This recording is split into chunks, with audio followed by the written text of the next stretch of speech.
أعوذ بالله من الشيطان الرجيم بسم الله الرحمن الرحيم السلام عليكم ورحمة الله وبركاته. Waalaikumsalam warahmatullahi wabarakatuh.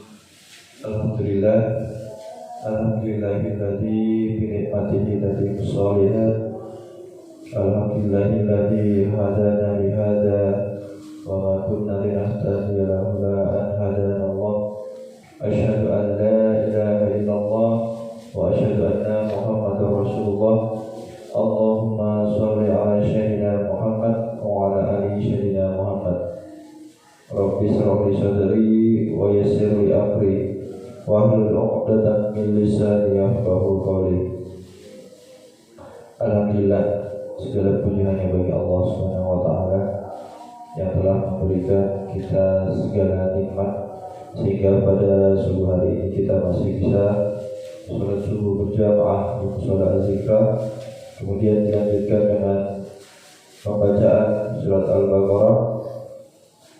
Hari ini di surat Al-Baqarah di ayat ke-282. Baik, saya akan melakukan pembacaan. A'udzu billahi minasy syaithanir rajim. Bismillahirrahmanirrahim. Ya ayyuhalladzina amanu idza tadayantum bidainin ila ajalin musamma faktubuh wal yaktub bainakum katibun bil adl wala ya'ba katibun an yaktuba kama 'allamahu Allah falyaktub wal yumlil ladzi 'alaihi al-haqq wal yattaqillaha rabbah ولا يبعث منه شيئا فإن كان الذي عليه الحق سفيها أو ضعيفا أو لا يستطيع أن يمل فليملل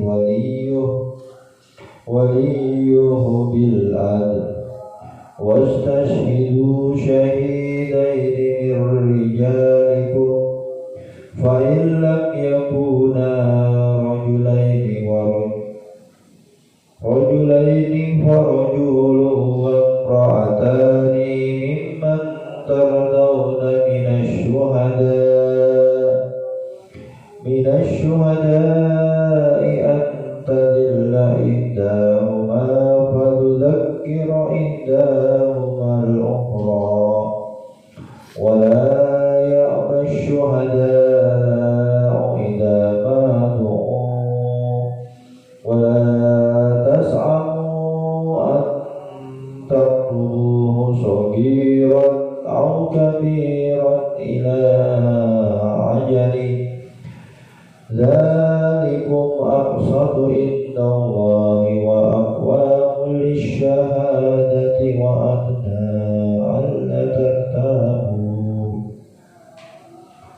إلا أن تكون تجارة خاطرة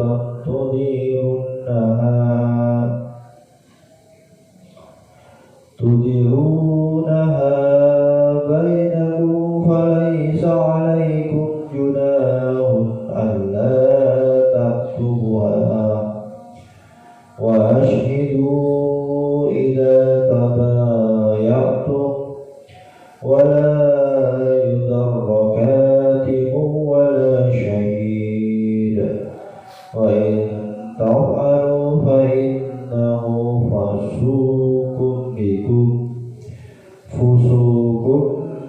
بكم واتقوا الله ويعلمكم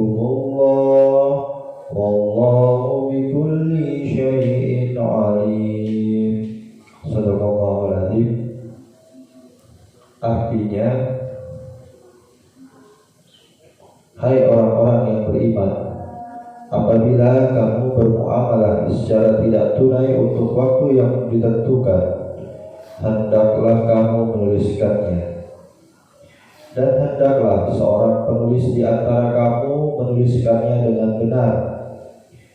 Dan janganlah penulis enggan menuliskannya, sebagaimana Allah telah mengajarkannya, maka hendaklah dia menulis. Dan hendaklah orang yang berhutang itu mengimlakkan atau apa yang akan ditulis itu, dan hendaklah dia bertakwa kepada Allah Rabb-Nya, dan janganlah dia mengurangi sedikit pun dari hutangnya. Jika yang berhutang itu orang yang lemah akalnya atau lemah keadaannya, atau dia sendiri tidak mampu mengimlakkan, maka hendaklah walinya mengimlakkan dengan jujur. Dan persaksikanlah dengan 2 orang saksi dari orang laki-laki di antaramu.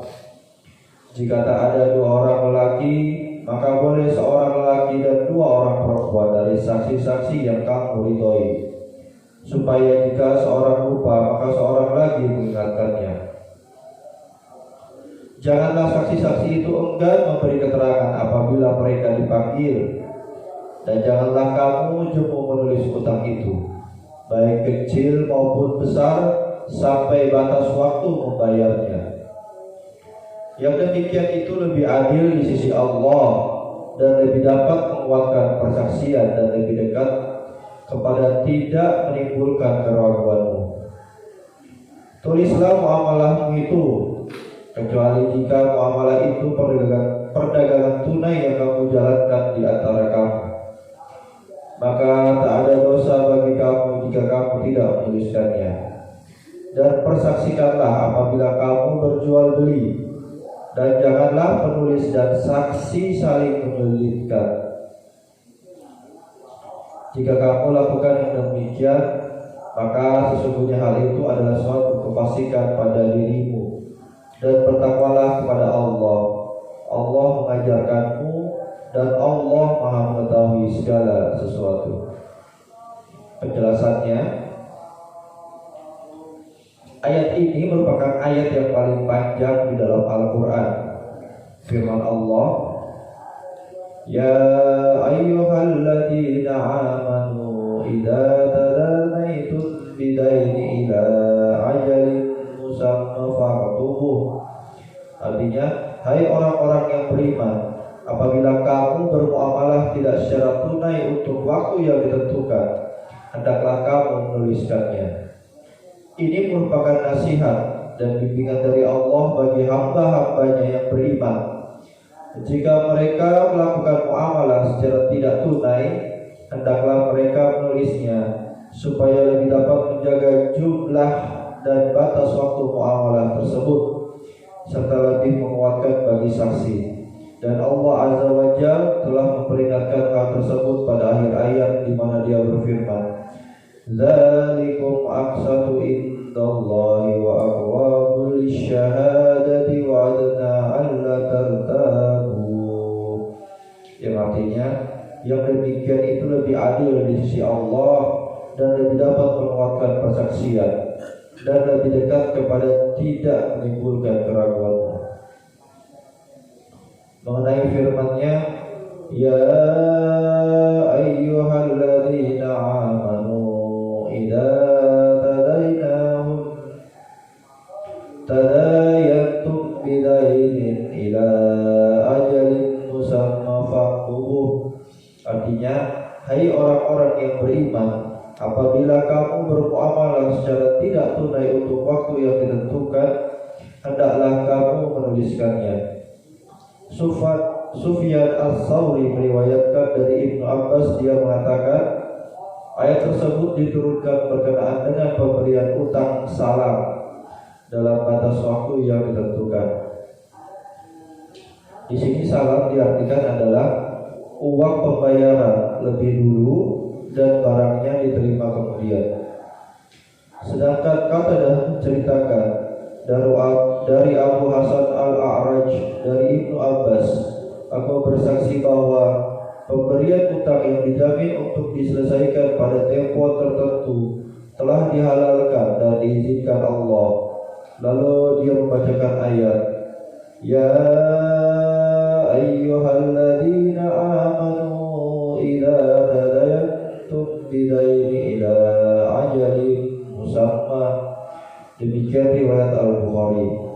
Dan disebutkan di dalam kitab Asy-Syaikhain dari Ibnu Abbas, dia menceritakan bahwa Nabi Sallallahu Alaihi Wasallam pernah datang di Madinah, sedang masyarakat di sana biasa mengutangkan buah untuk tempo 1, 2 atau 3 tahun.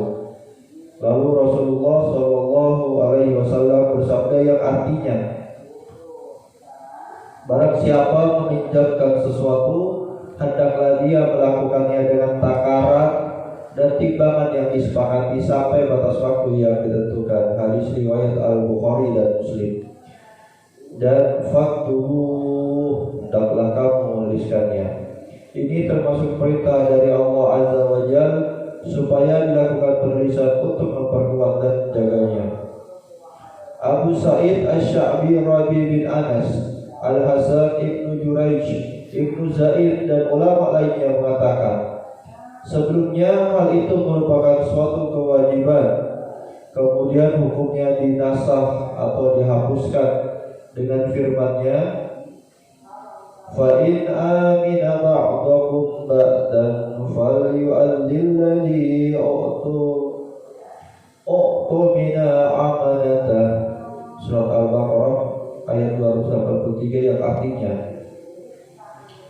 jika sebagian kamu mempercayai sebagian yang lain, maka hendaklah yang dipercaya itu menunaikan amanatnya atau utangnya.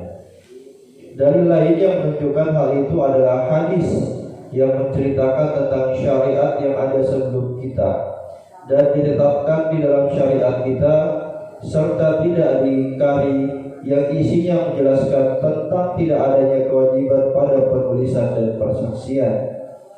Imam Ahmad menukilkan dari Abu Hurairah dari Nabi Sallallahu Alaihi Wasallam, beliau bercerita, ada seorang laki-laki dari Bani Israel yang meminta kepada salah seorang Bani Israel lainnya agar meminjamkan kepadanya uang 1000 dinar. Kemudian orang yang dimintai pinjaman itu berkata, datangkanlah saksi-saksi kepadaku, sehingga aku dapat menjadikan mereka sebagai saksi. Lalu orang yang meminjam itu pun berujar, cukuplah Allah sebagai saksi. Si pemberi pinjaman itu berkata lagi, datangkanlah kepada Allah orang yang dapat memberi jaminan. Orang itu berujar pula, cukuplah Allah yang memberi jaminan. Si pemberi pinjaman itu berujar lagi, engkau benar. Maka si pemberi pinjaman itu menyerahkan kepadanya 1000 dinar dengan batas waktu tertentu. Kemudian orang peminjam uang itu pun pergi melintasi lautan untuk menunaikan hajatnya. Ketika utang sudah jatuh tempo, dia mencari perahu guna mengantarkan uang pinjaman yang sudah jatuh tempo pembayaran. Namun dia tidak juga mendapatkan perahu. Lalu dia mengambil sebatang kayu dan melubanginya. Lalu dia memasukkan uang 1000 dinar ke dalam kayu tersebut. Berikut selembar surat yang ditujukan kepada pemilik uang itu atau pemberi pinjaman. Kemudian dia melapisinya agar tidak terkena air. Setelah itu dia membawa kayu itu ke laut. Selanjutnya dia berucap, Ya Allah, sesungguhnya Engkau telah mengetahui bahwa aku telah meminjam uang 1000 dinar kepada si fulan. Lalu dia meminta kepadaku seorang pemberi jaminan. Maka aku katakan kepadanya, cukuplah Allah yang memberi jaminan. Dan dia pun menyetujui hal itu. Selanjutnya dia meminta saksi kepadaku dan kukatakan kepadanya, cukuplah Allah sebagai saksi. Dan dia pun menyetujui hal itu. Dan sesungguhnya aku telah berusaha mencari perahu untuk mengirimkan uang pinjaman itu, namun aku tidak mendapatkannya. Kini kutitipkan uang itu kepadamu. Maka orang itu pun melemparkan kayu tersebut ke laut hingga tenggelam. Kemudian dia pun pergi sambil tetap mencari perahu yang bisa mengantarnya ke negerinya si pemberi pinjaman. Sementara itu si pemberi pinjaman keluar untuk memperhatikan. Barangkali ada perahu datang membawa uangnya yang dipinjamkan. Tiba-tiba dia menemukan sebatang kayu yang di dalamnya terdapat uangnya. Maka dia pun mengambilnya untuk diberikan kepada keluarganya sebagai kayu bakar. Ketika dia membelah kayu tersebut, dia menemukan uang dan selembar surat. Kemudian orang yang meminjam uang darinya pun datang dengan membawa 1.000 dinar. Peminjam itu berkata, "Demi Allah, sebelum mendatangi Anda sekarang ini, aku secara terus-menerus berusaha mencari perahu untuk mengembalikan uang Anda. Namun aku tidak mendapatkan perahu sama sekali." Si pemberi pinjaman itu bertanya, "Apakah engkau mengirimkan sesuatu kepadaku?"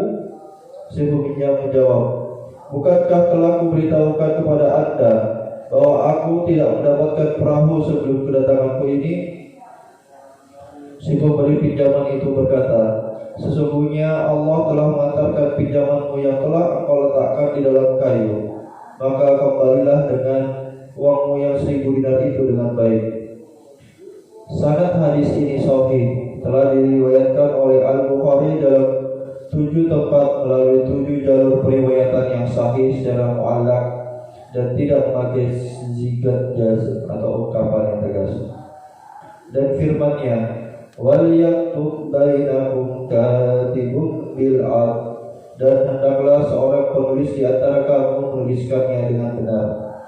Maksudnya dengan adil dan benar, serta tidak boleh berpihak kepada salah seorang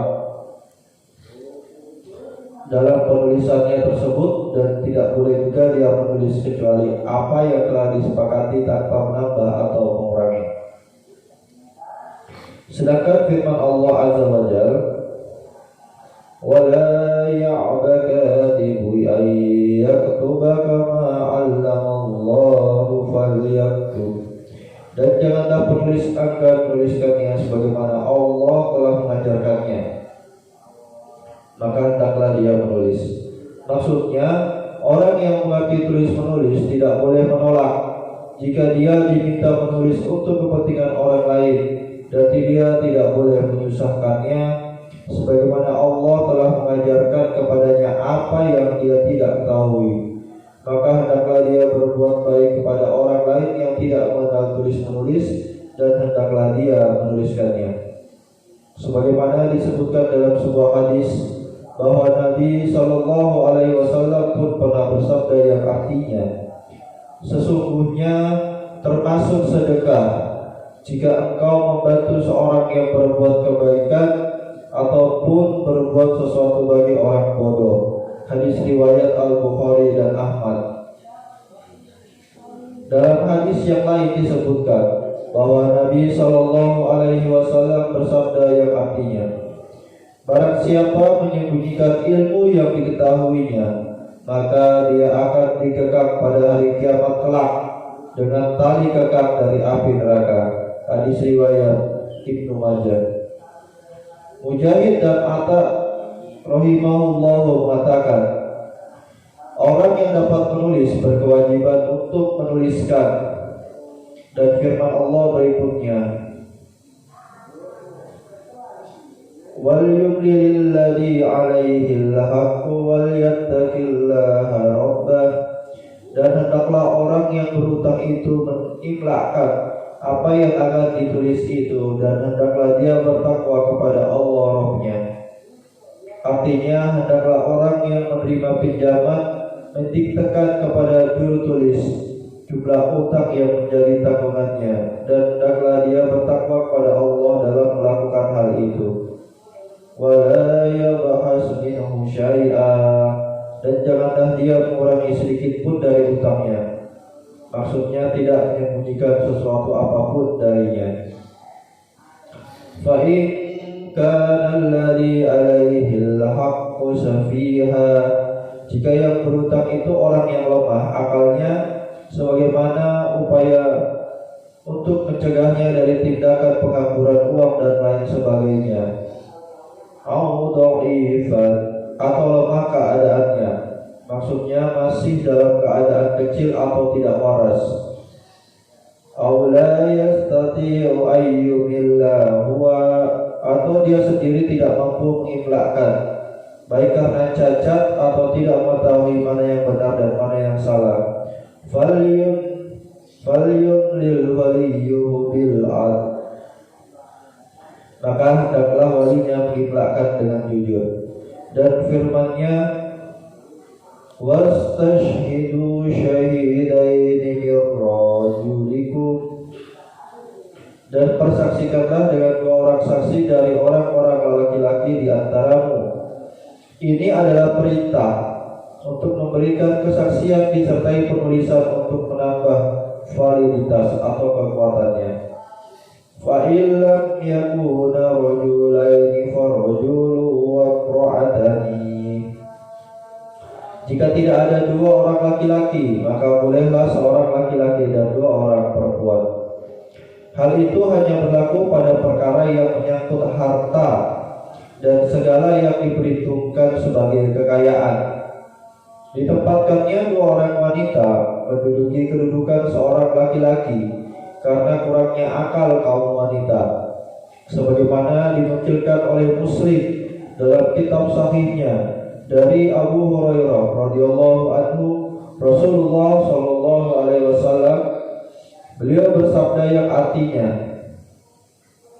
wahai kaum wanita, bersedekahlah kalian dan perbanyaklah istighfar, karena aku melihat kebanyakan dari kalian sebagai penghuni neraka. Salah seorang wanita yang cerdas bertanya, mengapa kebanyakan dari kami sebagai penghuni neraka? Beliau menjawab, karena kalian banyak melaknat dan tidak berterima kasih kepada suami. Aku tidak melihat orang-orang yang kurang akal dan agamanya yang lebih dapat menaklukkan seorang laki-laki yang berakal dari kalian. Wanita itu bertanya, apa yang dimaksud dengan kekurangan akal dan agama? Beliau menjawab, yang dimaksud kurang akal adalah kesaksian 2 orang wanita sama. Kesaksian 2 orang wanita sama dengan kesaksian seorang laki-laki. Yang demikian itu termasuk kurangnya akal. Dan kalian berdiam diri selama beberapa malam, tidak mengerjakan sholat dan tidak berpuasa pada bulan Ramadan karena haid dan nifas. Yang demikian itu termasuk dari kekurangan agama. Dan firman Allah tabaraka wa ta'ala, mimman taradawna minasyuhada, dari saksi-saksi yang kamu ridhoi. Dalam potongan ayat ini terdapat dalil yang menunjukkan adanya syarat adil bagi para saksi.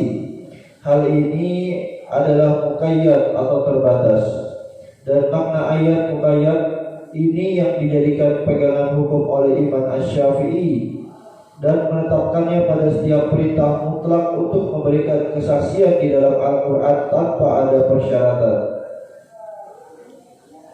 Dan bagi pihak yang menolak kesaksian orang yang tidak jelas pribadinya, potongan ayat ini juga menunjukkan bahwa saksi itu harus adil dan diridhoi atau diterima. Dan firman-Nya, antadilla ihdahuma, supaya jika seorang lupa, maka seorang lagi mengingatkannya, yaitu kedua orang wanita tersebut, jika salah seorang lupa atas kesaksiannya. Fatudzakkira ihdahumal ukhra, maka seorang lagi mengingatkannya. Maksudnya mengingatkan kesaksian yang pernah diberikan. Maka itu ada sebagian ulama membaca dengan menggunakan tasjid dari kata at-tazkar atau peringatan. Dan firman Allah, wala ya'basyuhada idza ma'du'u, janganlah saksi-saksi itu enggan memberi keterangan apabila mereka dipanggil. Ada yang mengatakan makna ayat ini adalah jika mereka dipanggil untuk memberikan kesaksian, maka hendaklah mereka memenuhi panggilan tersebut. Demikian pendapat yang dikemukakan oleh Qatadah dan Rabi bin Anas. Hal ini sebagaimana firman Allah, "Wala ya'ba katibu an yaktuba kama 'allamahu Allah falyaktub." Dan janganlah penulis enggan menuliskannya sebagaimana Allah telah mengajarkannya, maka hendaklah dia menulis. Dari sini dapat disimpulkan bahwa hukum memberikan kesaksian adalah fardu kifayah. Ada yang mengatakan bahwa itu merupakan pendapat jumhur ulama. Sedangkan yang dimaksud dengan firman yang berikut, "Wala ya'bashuhada'u idza ma'du'u." Janganlah saksi-saksi itu enggan memberi keterangan apabila mereka dipanggil, yakni untuk melaksanakan kesaksian, karena hakikat mereka sebagai saksi. Seorang saksi hakikatnya adalah yang bertanggung jawab. Jika dipanggil, maka dia berkewajiban untuk memenuhinya. Jika hal itu hukumnya fardu ain. Jika tidak, maka kedudukan sebagai fardu kifayah. Wallahu a'lam. Mujahid, Abu Majlas dan ulama lainnya mengatakan, jika Anda dipanggil untuk memberi kesaksian, maka Anda boleh memilih, boleh bersedia atau boleh juga tidak. Namun jika Anda telah menjadi saksi lalu dipanggil, maka penuhilah panggilan itu. Dalam kitab Sahih Muslim dan kitab As-Sunan telah disebutkan sebuah hadis yang diriwayatkan dari jalan Malik dari Zaid bin Khalid bahwa Rasulullah Shallallahu Alaihi Wasallam pernah bersabda yang artinya, "Maukah kalian aku beritahu tentang sebaik-baik saksi, yaitu orang yang datang dengan kesaksiannya sebelum diminta kesaksiannya." Adapun hadis yang disebutkan di dalam kitab As-Sahihain, Rasulullah Shallallahu Alaihi Wasallam bersabda yang artinya, "Maukah kalian aku beritahu seburuk-buruk saksi, yaitu orang yang memberikan kesaksian sebelum mereka diminta untuk memberikan kesaksiannya." Hadis riwayat Al-Bukhari dan Muslim. Juga sabda Rasulullah Shallallahu Alaihi Wasallam yang artinya, "Kemudian datang suatu kaum yang sumpah mereka mendahului kesaksian mereka, dan kesaksian mereka mendahului sumpah mereka."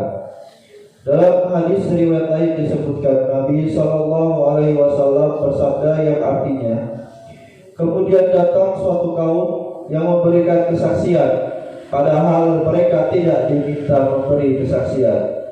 Maka mereka itu adalah saksi-saksi palsu."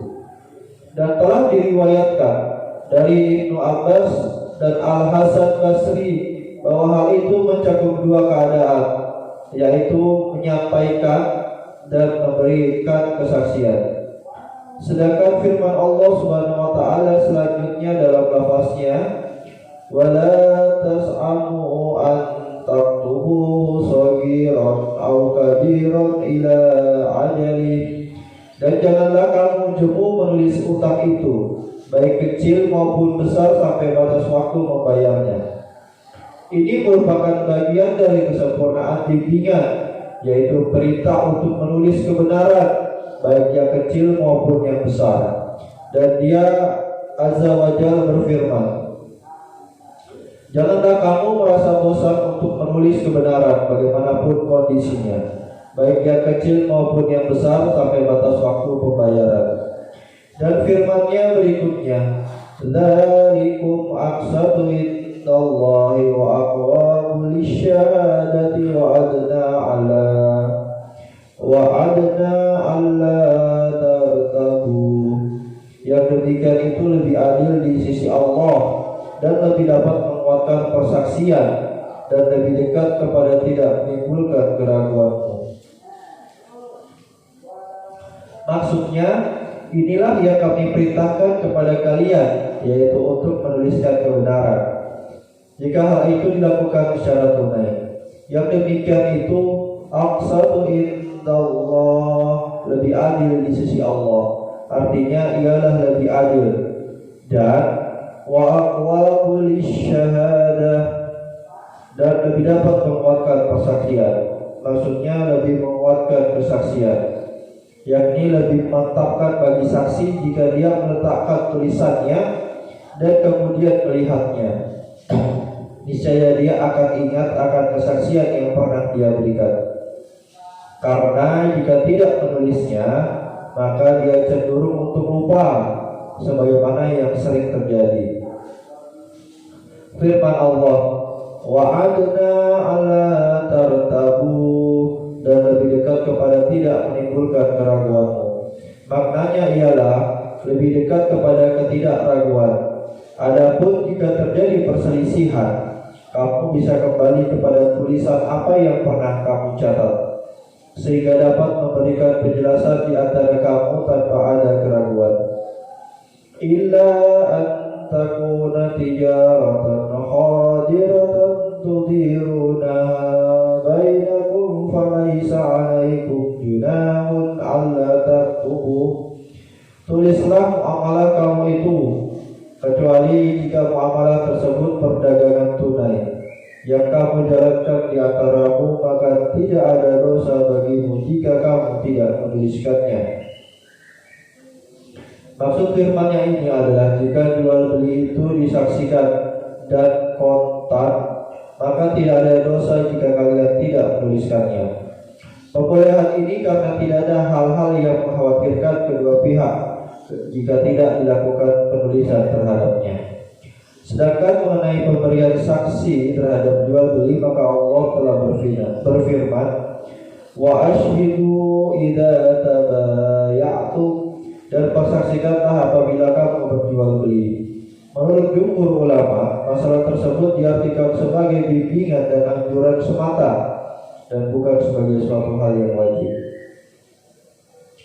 Dalil yang menjadi landasan hal itu adalah hadis Huzaimah bin Sabit al-Ansari yang diriwayatkan oleh Imam Ahmad dari Az-Zuhri. Imarah bin Huzaimah al-Ansari pernah memberitahuku bahwa pamannya pernah memberitahunya, dan pamannya itu adalah salah seorang dari sahabat Nabi radhiyallahu anhu, bahwa Rasulullah sallallahu alaihi wasallam pernah membeli seekor kuda dari seorang badui.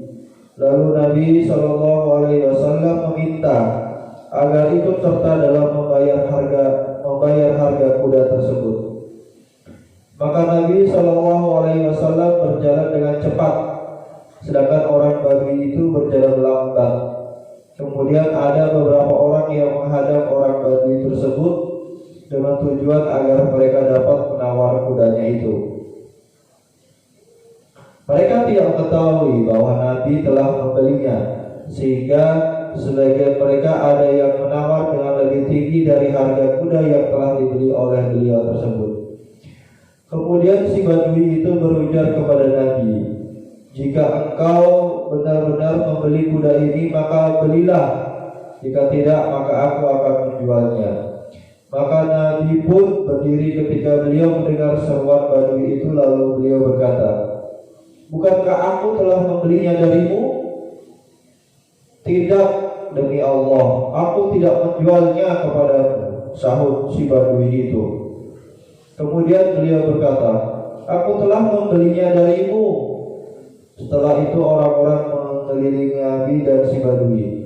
Keduanya saling mengulangi ucapan mereka. Si badui itu lalu berkata, datangkanlah seorang saksi yang memberikan kesaksian bahwa aku telah menjualnya kepadamu. Lalu seorang muslim yang hadir berseru kepada si badui itu, celakalah kamu, sesungguhnya Nabi tidak berbicara kecuali kebenaran. Hingga akhirnya datanglah Huzaimah, bahwa dia mendengar ucapan Nabi dan bantahan si badui tersebut yang berkata, datangkanlah seorang saksi yang memberikan kesaksian bahwa aku telah menjualnya kepadamu. Huzaimah berkata, aku bersaksi bahwa engkau telah menjualnya kepada beliau. Maka Nabi menatap Huzaimah seraya berkata, Dengan apa engkau hendak bersaksi? Dengan membenarkan wahai Rasulullah. Maka Huzaimah, jawab Huzaimah. Maka Rasulullah menjadikan kesaksian Huzaimah itu sebagai kesaksian dari dua orang laki-laki. Keterangan yang sama dinukilkan oleh Abu Daud dan An-Nasai. Firman Allah, "Wala yudharra katibun wala syahid." Dan janganlah penulis dan saksi saling sulit menyulitkan. Ada yang mengatakan bahwa makna ayat tersebut adalah tidak boleh bagi penulis dan saksi memperumit permasalahan di mana dia menulis sesuatu yang bertolak belakang dengan apa yang didiktekan, dan si saksi memberi kesaksian dengan apa yang bertentangan dengan yang dia dengar, atau bahkan dia menyembunyikannya secara keseluruhan. Demikianlah pendapat yang disampaikan oleh Al-Hasan, Qatadah, dan ulama-ulama lainnya. Ada juga yang mengatakan artinya keduanya, penulis dan saksi tidak boleh mempersulit. Mengenai firman Allah Azza wa Jalla, "Wala yudharra katibun wala syahid." Ibnu Abi Hatim menukilkan dari Ibnu Abbas. Dia mengatakan ada seseorang datang lalu dia memanggil keduanya untuk menjadi penulis dan saksi. Kemudian kedua orang ini berucap, "Kami sedang ada keperluan." Lalu orang itu berkata, "Sesungguhnya kamu boleh diperintahkan untuk memenuhinya." Maka orang itu tidak boleh mempersulit keduanya. Lebih lanjut dia mengatakan bahwasanya hal senada juga telah diriwayatkan dari Ikrimah, Mujahid, Taus, Sa'id bin Jubair, serta Ad-Dahak, Atiyah, Muqatil bin Hayyan, Rabi bin Anas, dan juga dari As-Sudi. Firman Allah selanjutnya, "Wa in taf'alu fa innahu fusuqun bikum." Jika kamu lakukan yang demikian, maka sesungguhnya hal itu adalah suatu kefasikan pada dirimu. Maksudnya, jika kamu menyalahi apa yang telah Allah perintahkan, atau kamu mengerjakan apa yang telah dilarangnya, maka yang demikian itu merupakan suatu kefasikan pada dirimu, yaitu kamu tidak dapat menghindarkan dan melepas diri dari kefasikan tersebut. Firman-Nya Jalla, "Wattaqullah," dan bertakwalah kepada Allah. Maksudnya, hendaklah kamu takut dan senantiasa merasa berada di bawah pengawasannya. Ikutilah apa yang diperintahkannya dan jauhilah semua yang dilarang olehnya. Wa yu'allimukumullah, Allah mengajarkanmu. Penggalan ayat ini adalah sama seperti firman Allah dalam surat Al-Anfal ayat 29. "Ya ayyuhalladzina amanu ittaqullaha yaj'al lakum furqan." Hai orang-orang yang beriman, jika kamu bertakwa kepada Allah, niscaya Dia akan memberikan kepadamu furqan. Furqan artinya petunjuk yang dapat membedakan antara hak dan yang batil, juga dapat diartikan sebagai pertolongan. Dan firman-Nya, "Wallahu bikulli syai'in alim." Dan Allah Maha mengetahui segala sesuatu. Artinya Allah mengetahui hakikat seluruh persoalan, kemaslahatan dan akibatnya, sehingga tidak ada sesuatu pun yang tersembunyi darinya, bahkan ilmunya meliputi alam semesta. Selanjutnya pembacaan hadis.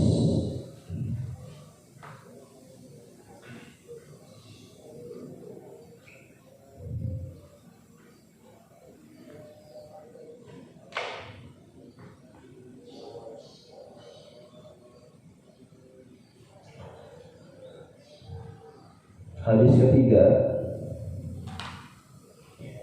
dari Abu Hurairah radhiyallahu anhu meriwayatkan bahwa Rasulullah Shallallahu Alaihi Wasallam bersabda, "Semua umatku masuk surga, melainkan orang yang enggan." Beliau ditanya, "Siapakah orang yang enggan, wahai Rasulullah?" Beliau berjawab, Barang siapa yang taat kepadaku, maka ia masuk surga. Dan barang siapa yang durhaka kepadaku, maka sungguh dialah orang yang enggan. Hadis riwayat Bukhari. Penjelasannya, di dalam hadis ini terdapat kabar gembira paling agung bagi orang-orang yang taat dari kalangan umat ini, bahwa mereka semuanya akan masuk surga, kecuali orang yang berbuat maksiat kepada Allah dan Rasul-Nya serta mengikuti syahwat dan hawa nafsunya.